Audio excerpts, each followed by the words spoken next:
Hey guys, welcome back to another Turning 101 video. Today we're going to be talking about the spindle gouge.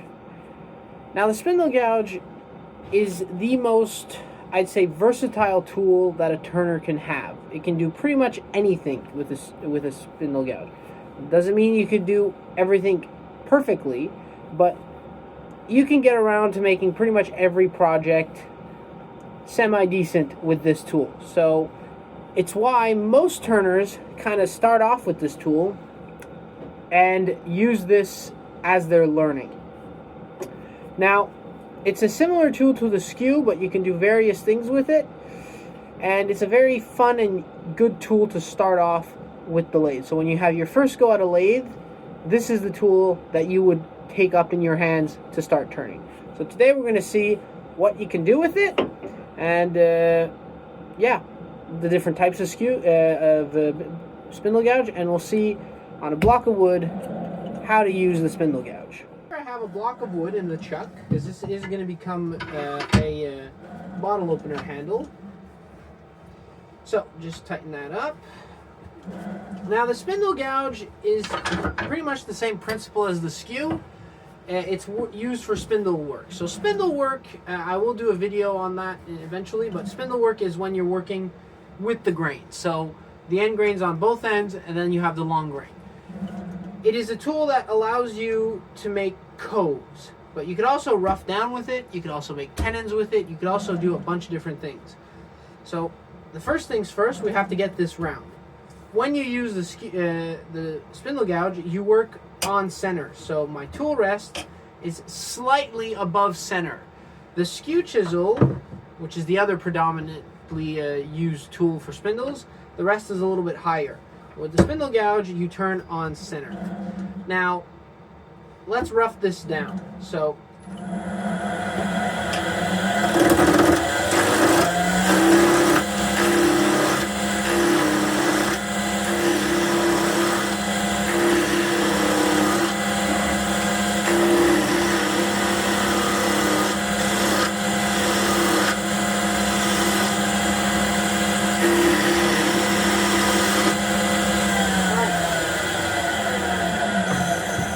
the spindle gouge is a very simple and easy tool to understand. It's not overly complicated.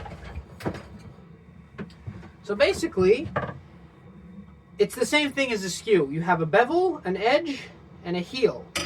Your goal is to ride the bevel and make a cut. So as you can see here, I make a cut. You want to present the tool at like 45, and you can see I get curly shavings. So if I turn the speed way down,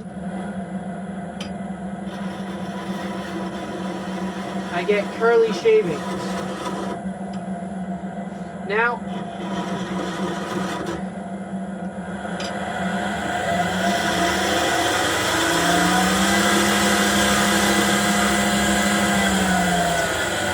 because this is a gouge, this is different from a skew. Why is it different from a skew? Because this is a round bar stock. You do have spindle gouges, let me just take this one, that are not round. This is a continental spindle gouge. If you have an older set of turning tools, this is the kind of spindle gouge you will find. So it's one with a tang. It's not a perfect bar stock, but these are the exact same principle. So if I take this,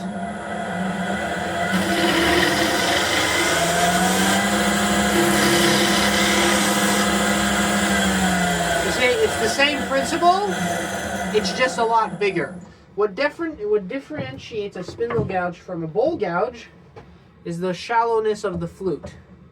So as you can see here, if I put these straight up, you can see that one is very shallow and the other one is quite U-shaped. That's what differentiates these two tools, which means this one is more used for spindle work and that one is more used for bowl work, which is cross grain stuff. Now, it's the most easiest tool to learn. Compared to the skew, these have a tendency to catch a little less, except when you get into very tight spots, which I will explain. But generally learning, you can kind of get away with a lot. So I can stick that like this. I can go like that.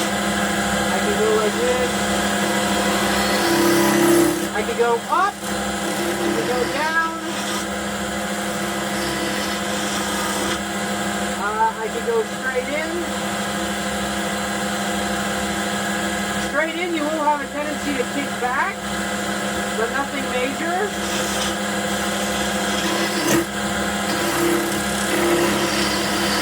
But yeah. So it's a very easy tool to learn. So as you can see, I can go from there to there to there, up, down, whatever, and no catches happen. Spindle gouge do tend to leave a rougher surface than the skew, but it's a versatile, easy to learn tool. So let's just think about the ways that to cut with it. Now I'm going to make everything round. Now to make things round, you can go this way or this way. I'm right-handed. Yeah, right-handed. So I tend to always go this way when using the spindle gouge. I don't tend to go that way too much. So what you do is you just present the tool, and you just let the wood hit the tool, and then you just move your body.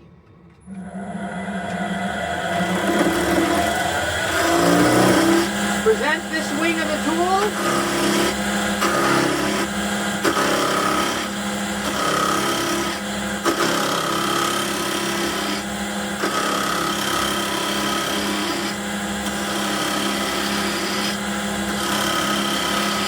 Now you can go the other way. You present the heel, find your dust. Now, that sound is a delamination, pretty sure. Let me just find it because it's really starting to annoy me. I could have sworn there was a delamination. Anyway.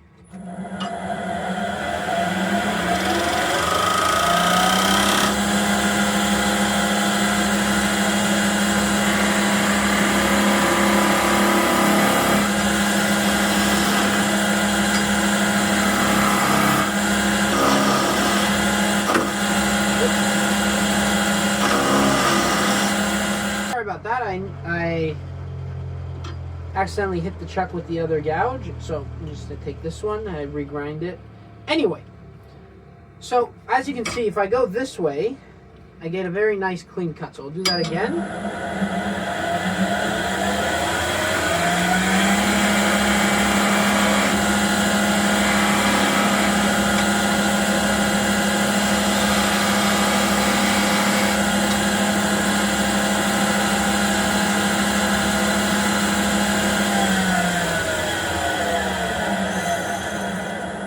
So you can see clean cut here, not so clean cut here. The difference between this cut and this cut is simply the way the gouge is cutting. When I'm cutting this way, I'm pulling the tool. So you can see the types of shavings that it leaves when I, like this. But if I go like this,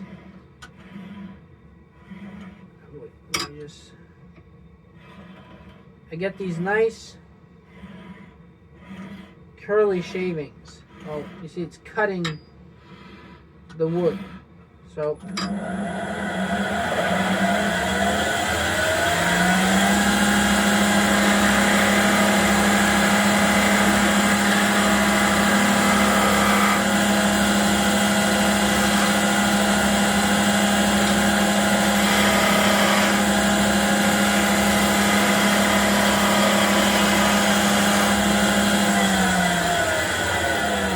you're cutting the wood both ways. The only difference is it really depends on how slow you go and the angle of the tool.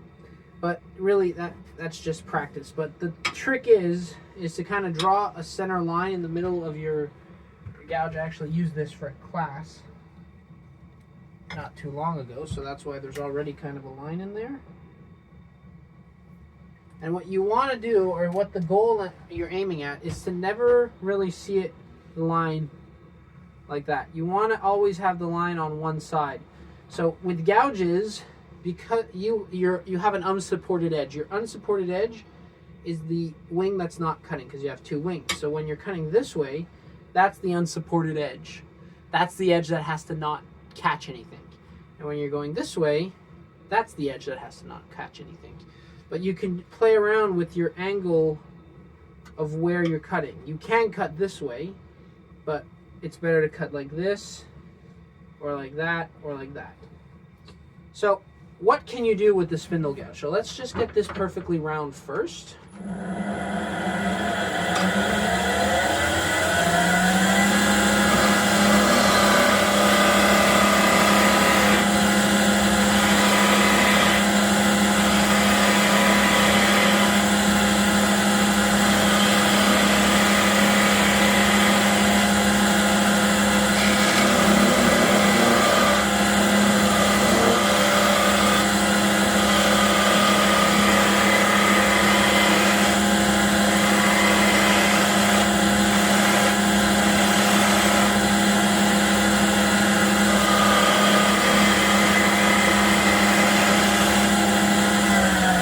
So what I was doing right there would be the equivalent of the planing cut with the skew.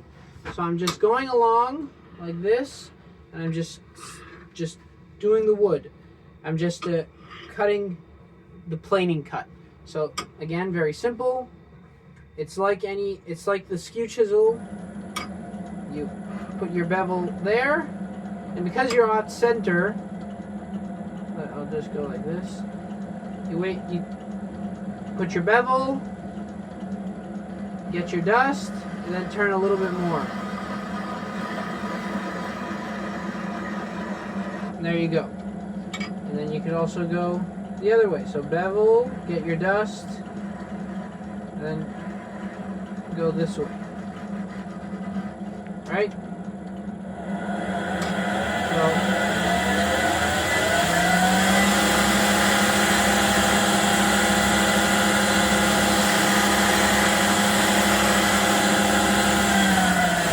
I know my explanations are not extremely clear, but it's a very, very simple tool to use. It's very intuitive. You don't need to, it's not very complicated. You just put the blade up and you slowly go. Now, what is the spindle gouge known for? The spindle gouge is known for making coves. So let's just say I want to make a cove between here and here. Now, you could also make V-cuts with the spindle gouge. It's the same principle. You keep it at 90 and you enter the wood. Now, it's important not to open too much because then it will skip back. I'll show you. You see? If I open too much, it wants to skip back. It gets away from me. So 90 and hold it hard. Boom. 90, hold it hard. And you're raising like this. You're not pushing in. You're raising. You're not pushing. You're raising in. There you go. So we'll make a cove here. Start from 90 and then open the tool. Start from 90, open the tool. Start from 90, open the tool. Start from 90, open the tool.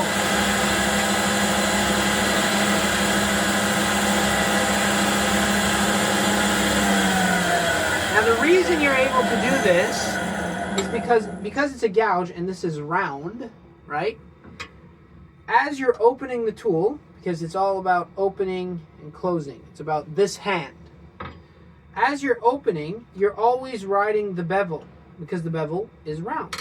So you're just riding the bevel into the cove. You see how I'm creating a tenon there? But you're riding the bevel into the cove.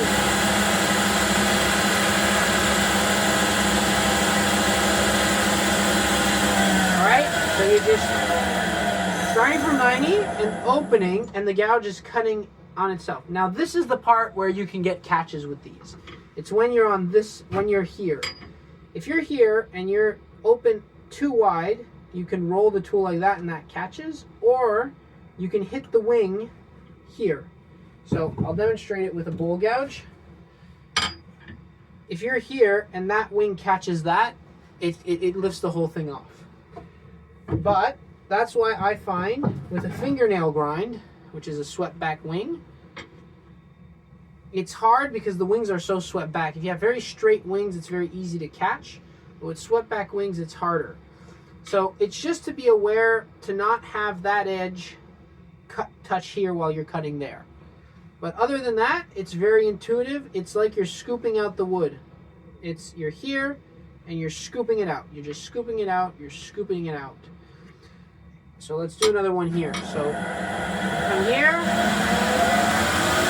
scoop the wood. Scoop the wood.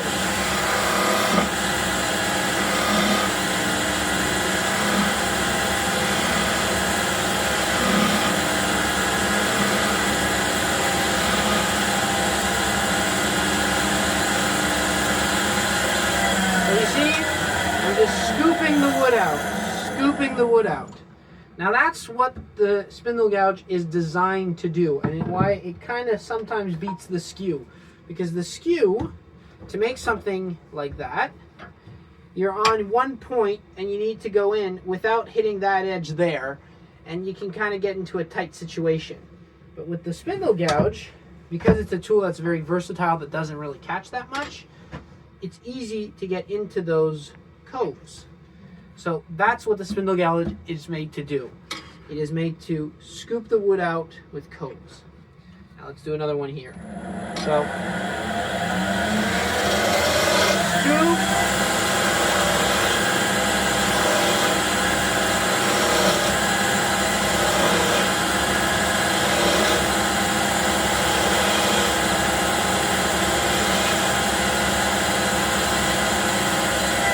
Also, when you finish your cove, it's important to end at 90. 90 and basically 180. So 90 and open. Because if you don't finish at 180 degrees or flat, what's going to happen is, and I'll do it here, you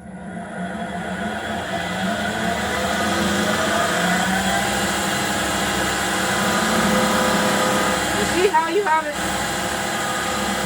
You see how you're just pushing that way? You're not creating a cove.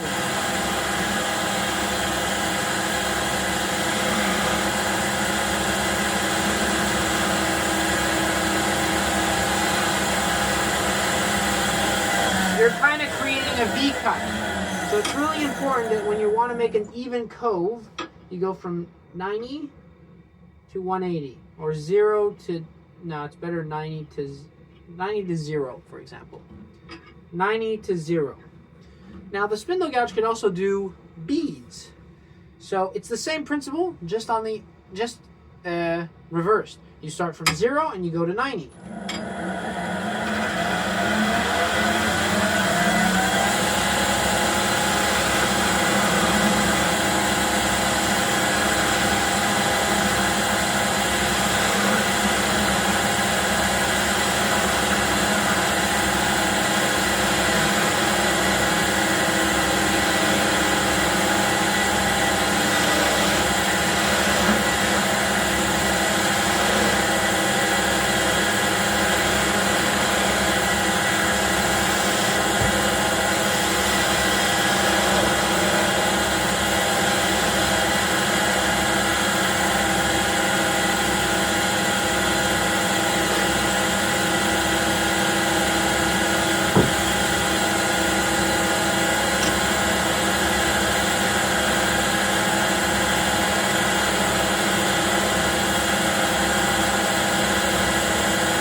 Very simple.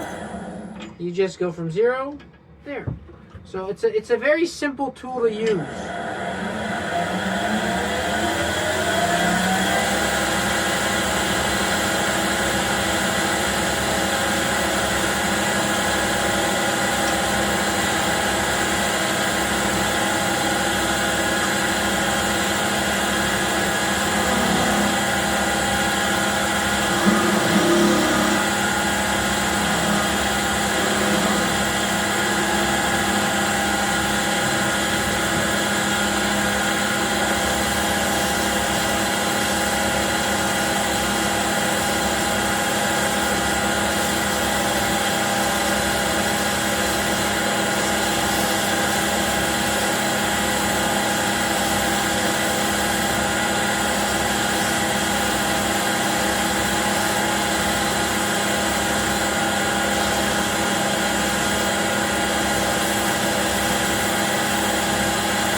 we go.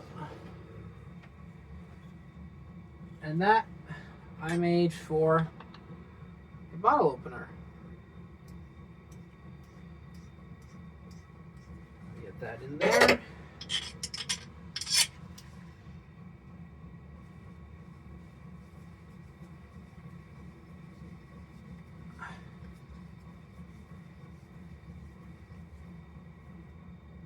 There we go.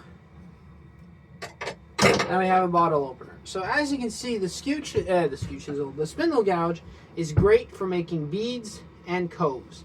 And it's a very good tool to start off with. You can rough with it, you can make all these nice shapes. It's the perfect starter tool. And I know my explanation is not as detailed as the video on the skew chisel. The reason for that is because this is a simpler tool to use. It's a very, very intuitive tool to learn. It's hard to, you will make mistakes with it, obviously, but it's very user-friendly compared to the skew. It's the tool that I give my beginners. The first time they come on the lathe, this is the tool that I give them. Actually, I give them this one, which is my backup gouge. Anyway, this is the tool that they start off learning with, and this is this tool I started off learning with. So it's a very simple tool. All you need to do is practice the cuts, and for coves, to remember 90 to 0, you're scooping the wood out, and for beads, 0 to 90, you're rounding the wood over, and it's all with this hand. So that is for the spindle gouge. So I hope you guys enjoyed this quick video. I know that again, as I said, I did less detail, but it's because it's an easier tool to learn. It's not as complicated as the skew, where you have to worry about various different types of catches. This one, you only have to worry about them when you're really, really deep into a cove. Other than that, it's not impossible, but it's less likely you're going to have a catch. So just try it out, and as this kind of tool comes with every turner, beginner turner set, like the spindle set, it is a spindle tool, and I think that as you're starting out, this is the gouge you should start out with, and you should move up to the skew once this one is understood. But as always, I hope you guys enjoyed the video. I hope this helped you learn the spindle gouge and give you examples on how it works. And as always, happy turning, and we'll see you next time.